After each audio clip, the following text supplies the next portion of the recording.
So it has happened before where the Saints, LSU, and Tulane were all off on the same weekend. I would not have known that, but now I do.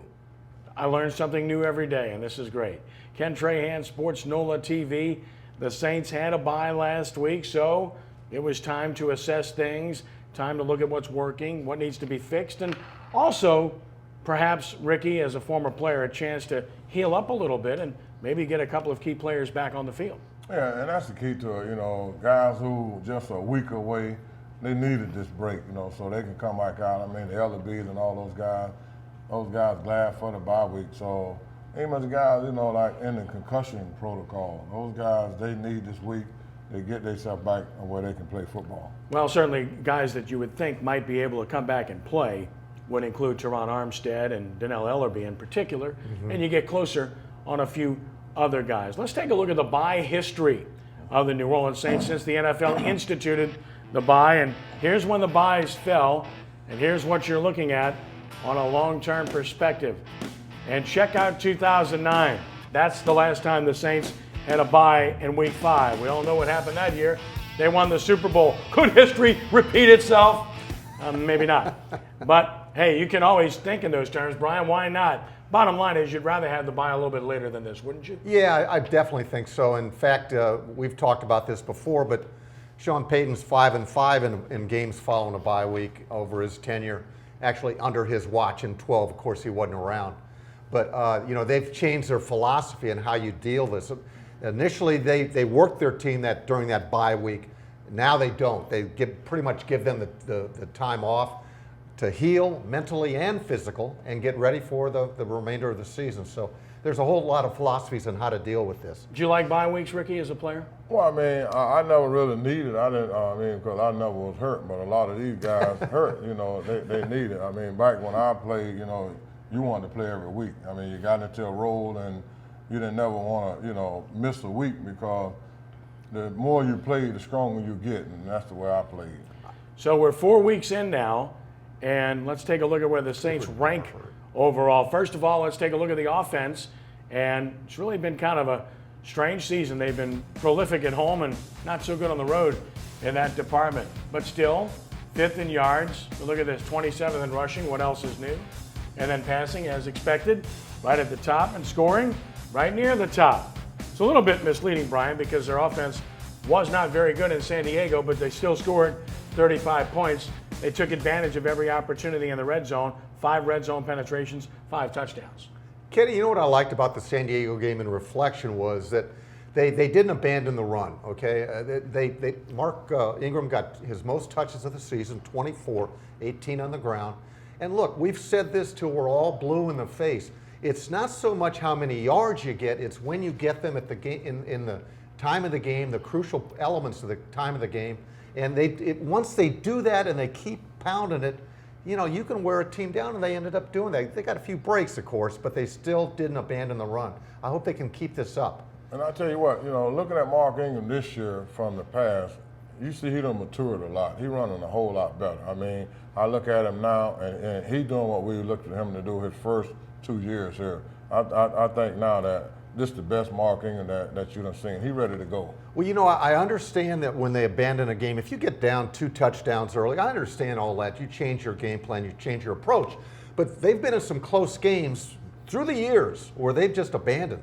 The Giants game is a good example this year. They lose 16-13 on a field goal at the last play of the game, and they don't run the ball. They don't run the ball. Well, you know, Coach Payton was a quarterback. Oh, well, yeah. He should understand. Drew Brees appreciates the run. Well, that's why he say let Carmichael call some of the plays now so he can get some running in there because, you know, quarterback want to throw. Yeah. I mean, so, you know, that's just like me on defense. I want to attack the quarterback and sack the quarterback. So sometimes you have to play the draw and the screen. Right. But my thing is go get the quarterback. Couple of early season reflections. Rookie Michael Thomas has been really good, tough, smart, runs good routes, makes the tough catch, right at the top among rookies and leading the NFL in receiving.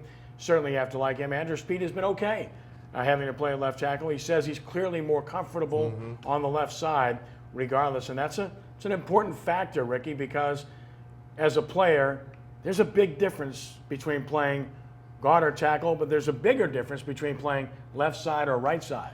Well, you know, I got a chance to check him out and study him. I never did really pay him a lot of attention, but Willie Roaf told me that, you know, he's going to be a good special player.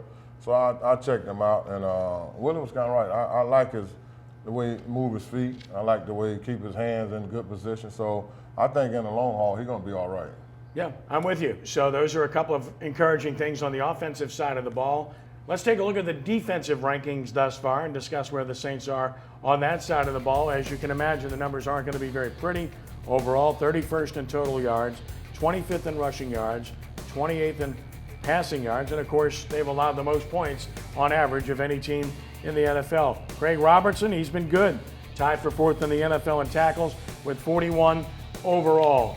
So disappointing numbers on defense, and yet coming off of a game where the defense got 3 big turnovers when it mattered most. And Ricky, the Saints' success in 2009 was predicated on turnovers. They were not a highly ranked defense in 2009, but they were highly ranked in terms of forcing turnovers in abundance.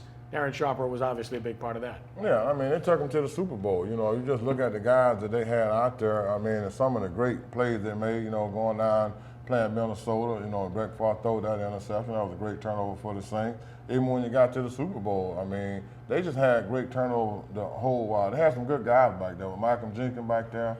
I mean, those guys played good defense and had some good linebackers, good defensive linemen. I think that Velma and them, they were some experienced guys. All those guys had them played 8-9 years, and then they brung, you know, Malcolm Jenkins and them in, a couple of young guys, and, you know, the interception that they made in those games turned the games around. Then they had a good defensive coordinator too. Maybe the Saints defense is below average or well below average, but maybe, Brian, part of this is the fact that they've actually played some good offensive football teams. Oakland is a good offensive football team. Atlanta is a good offensive football team. And San Diego continues to score a bunch of points and can't win. So they face some pretty good offenses. Yeah, I read something, Kenny, at the start of the season. The Saints faced the largest passer rating from a quarterbacks in the league from a schedule standpoint. So they faced 4 really good quarterbacks so far, and it's not going to change. And as long as that happens, you know, you guys raised some good points. That 09 team was ranked 26, I think, in yards allowed. So it's points allowed, not so much yards. And if you can get critical takeaways at the right time, you can help your team a lot. Yeah, and I'll tell you what, the Saints should have been one. They should be 3-1. I mean, Atlanta the only team that I think that should have beat them. So, you know, they had some bad breaks in those games, but the harder games coming up, you know, like we said, the first 3 games, they should have been 3-1 this season, and Atlanta the only team should have beat them. So now they done put their stuff in a hole, and they got to try to work their way out of it. We said all along that the schedule was going to be incrementally tougher after the bye week, so let's take a look at what's coming up for the New Orleans Saints. It is tougher, starting with Carolina, but they get the Panthers on a short week because they play tonight, and Cam Newton's not playing tonight, by the way. Then it's to Kansas City, a tough trip. Seattle, good football team. At San Francisco, not a very good team, but it's a long trip. Denver, regardless of the quarterback, they're good.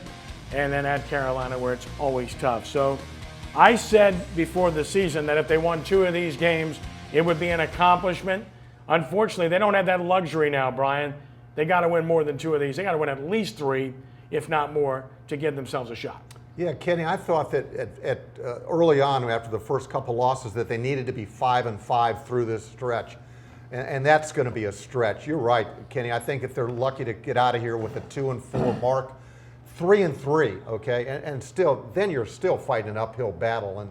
And they've put themselves in a hole, and they've been there before the last few years, and hopefully they can rebound a little bit better. And I tell you what, too, right? There's a lot of teams that win in games that you don't expect to win. I mean, I look at the way Minnesota playing. I mean, I just look at the way the Rams had good games and stuff.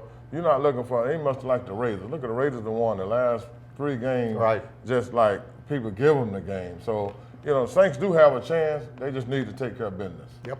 They get kind of a silver lining here is that, as Kenny mentioned, that there's a real good chance that Newton may not even play next week, too, because they do have a bye week the following week, and there seems to be some reports that they may even rest him for the New Orleans game. So we'll see. That's still a very good football team, and they've had this team's number here when they come here. And if you're looking at positives on the defensive side, we mentioned Craig Robertson, obviously, who's been pretty solid thus far, regardless of which position he's played. In addition to that, Von Bell has shown some good things. I think he's going to be a player for them in the secondary. And then Ken Crawley, victimized in his first couple of games, I thought played better last time around and perhaps has a future, especially when you get Bro back, because, Ricky, at cornerback, it's one of those ABC things. If you have A, then you go down to B or C and you become a better player because you're not playing against the opponent's best players. Well, and I think these young guys, I think that they're good players. They just got to get used to the pro football style. You know what I mean? They come now and they thrown in the fire. And I think that they're going to get ready. You know, they're going to get ready. And then there's Rankins, Brian. Right. I mean, and Kenny said there's a chance that they could get Rankins back.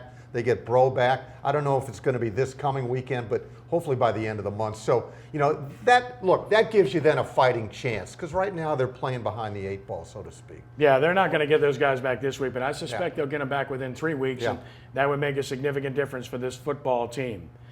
And Sports NOLA TV is presented by our good and great friends at Toyota of New Orleans, 13150 I-10 Service Road in New Orleans.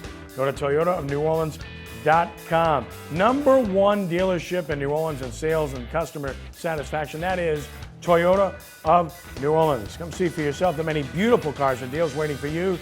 Thanks to Premier Automotive and Toyota of New Orleans for their support.